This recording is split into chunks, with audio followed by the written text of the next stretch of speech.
Hi everybody, and welcome to week 2 of Social and Economic Justice 2.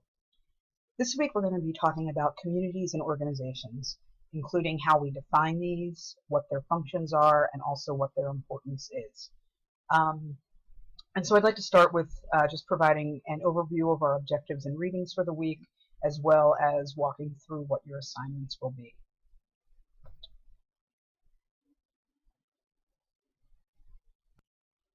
Okay, so our objectives this week are that 1, you're able to define the terms community and organization. 2, that you're able to define and describe the functions of communities. 3, that you're able to define the types of organizations that affect communities. And 4th, that you're able to identify factors affecting community, including governmental organizations, race, ethnicity, and politics. And your required readings for this week sort of fall into 2 sets of readings. The first set of readings will enable you to be able to define community. You'll be reading these 3 separate links here that will provide you with some different definitions of community. The second set of readings involve political systems, and you'll be reading a couple of different research studies that address how political systems intersect and impact communities, and some of the dynamics involved with that. You also have a number of supplemental readings that, while not required, I think you also may find very useful and informative, so I'd encourage you to check these out. And there also is a supplemental website that, while not required, may be useful for you to look at and review and find links to information that will help you with your discussion posts this week. And that's this supplemental website that provides links to state and local governments on the net. So I would encourage you to check that out, even though it's not required. You'll find it to be useful. And finally, you're required to watch a video called Governing from the Ground Up, How Local Government Really Works. And this is a excerpt from a panel put together by the Brookings Institution, which is a nonpartisan policy institution. And in this panel, there are 4 county-level executives who are featured as speakers who share their experiences in county-level government through a moderated discussion.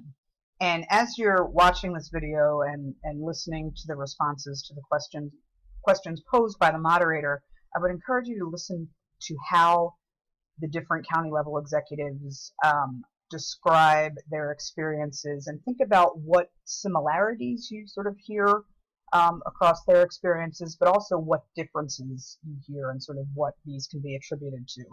I found this to be a really interesting panel discussion to listen to in terms of considering the different geographical locations that each of the panelists represents, and then also from that learning how there are some striking similarities regardless of the county and geographic location in the U.S., but there also are some differences as well.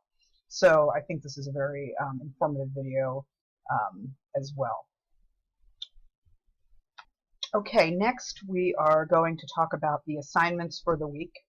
And you have 2 discussion post assignments, and I'm going to jump down to this one first.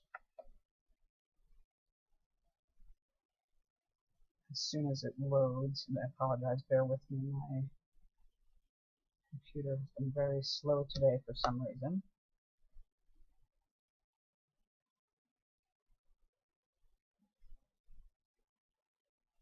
Okay, so in this discussion post, Reactions to My Community in Words and Pictures, this is actually where you will post your presentation that is due on Thursday of this week. So you'll post assignment 1, My Community in Words and Pictures, on Thursday, and that counts as your initial post for this forum. You then will be asked to watch your classmates' presentations in their initial posts, and respond to at least one classmate, preferably who does not yet have a response. And in your response, you want to discuss the similarities and differences you see between your community and that of your classmate. In particular, focus on the things that you see in the community that you find most positive, and then also comment on those that you find most distressing.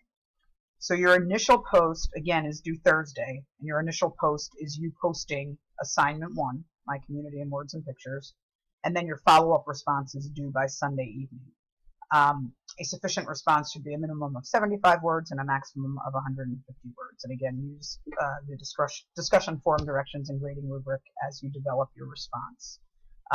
Always make sure that you include citations for any information that you use from the course materials or other outside references. So I think that's pretty straightforward. This is where you'll both post assignment 1 and where you'll respond to your classmates' presentations. And I'm actually really looking forward to doing this myself, because I always learn a lot from the different communities within which you are all living.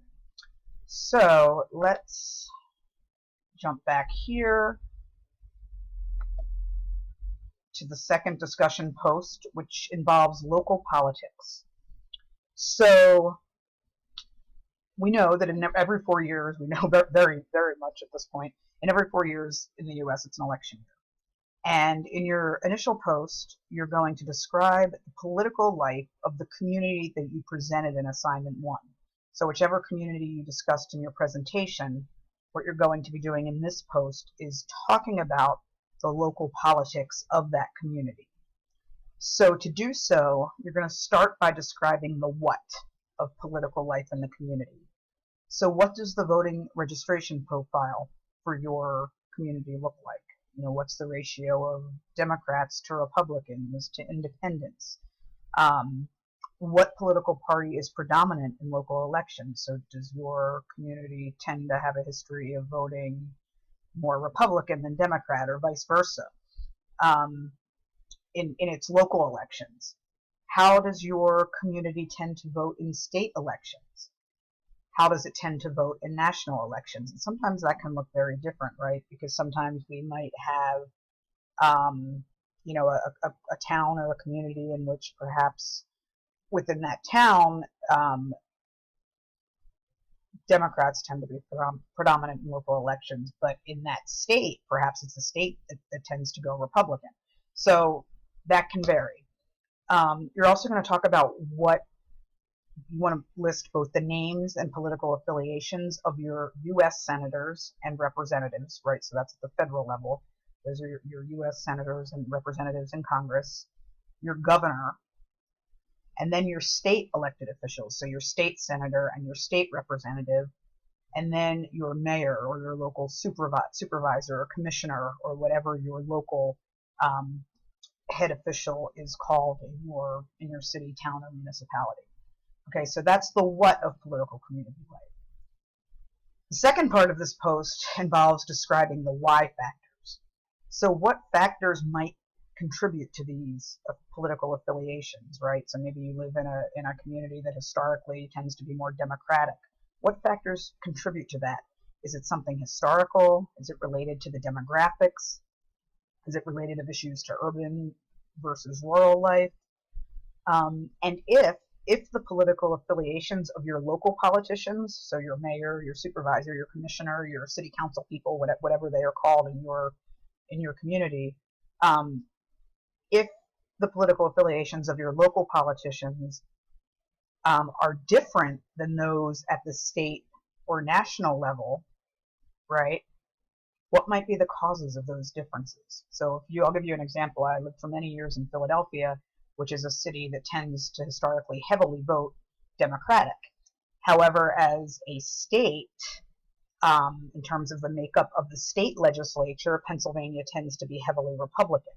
So if I was answering this, I might talk about why Philadelphia might tend to be more Democratic when much, not all, but much of the rest of the state of Pennsylvania tends to be vote Republican in terms of how our state legislature looks. And then in terms of the national level, how does that relate? As a state in national presidential elections, how does Pennsylvania tend to vote? What are the differences? So I would talk about what some of those causes are. Now, if they are the same, so maybe you live in a city where your city tends to vote Republican, your state legislators tend to be Republican, and as a whole, your state tends to swing Republican in national elections. If they are the same, do you think that it will remain the same after the next election? Why or why not? So I hope everybody's clear on those questions that you're being asked to answer here. If you have any questions, feel free to post in the Ask the Instructor forum or to email me. I know sometimes I think right now politics is sort of heavily in everybody's mindset, given that we just are coming off of a presidential election year. But sometimes some of the nuances of this, if it's not something that you've actively been engaged in or thought about, may cause you to have some questions about this assignment. So please feel free to ask questions if you have them. So you're going to make your initial post by Thursday, and then by Sunday you will respond to at least 2 classmates, preferably who don't yet have responses. And in your responses, you want to discuss the similarities and differences you see between your community's political life and those of your classmates.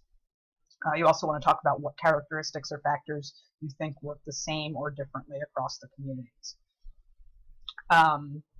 Make sure, again, that you're adhering to the word minimum and maximums for both your initial post and your responses, and that you follow the grading rubric, and also that you're including citations appropriately.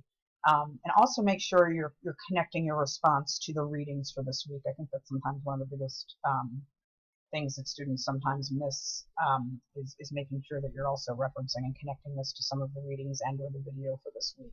And I think that will be particularly important with this assignment. And also the articles that you're asked to read this week on political systems, I think, should also help you think about some of your responses, particularly to the whys of part of this question. So again, if you have any questions, feel free to email me and or to post in the Ask the Instructor forum. And finally, we have one more assignment for this week. So each week you're going to have some type of activity related to your dyad assignments that you're going to be working on throughout the semester. So in your week 2 activity, you've been assigned to your dyad, and you also have one group of 3. And your activity for this week is to select a community. So by Thursday of this week, week 2, one member of your dyad needs to email me and engage with the name of the community that you and your partner will be examining for assignments 2, 3, and 4. In that email, I would ask that you use the subject week 2 activity, select a community. You can put this title as the subject of the email, and please make sure that you include both partners' names in the email. And then in the body of your email, just give me a sentence with the community name that you're going to be working with, whatever that community may be. And I will go over in the guidelines for assignment 2, 3, and 4. I'll go over what that actually means. But just for this. But for this email, just make sure that you include both partners' names in the email, along with the name of the community that you are going to be focusing on for the purposes of assignments 2, 3, and 4. And again, if you have any questions about this, please feel free to email me, and I will be glad to answer any questions. I really look forward to reading everybody's posts and your assignments this week, and I hope everybody has a great week. Thanks.